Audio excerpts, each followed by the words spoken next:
Matt, the mortgage guy here. Quick public service announcement. Just had some thoughts today as I spoke to some folks who got some not so good real estate advice. And I wanted to remind folks that as a consumer, you have the choice to work with whoever you choose on the real estate side and on the mortgage side. Being that this is one of the biggest financial transactions of your life, don't treat it like, where am I going for lunch today? Chili's.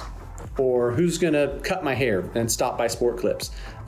It's one of the biggest transactions of your life. Use a knowledgeable professional on both sides, the real estate side and the mortgage side. It's important because you're gonna get not only the best advice, but working with folks that are working full-time, keeping up to date on all the regulations.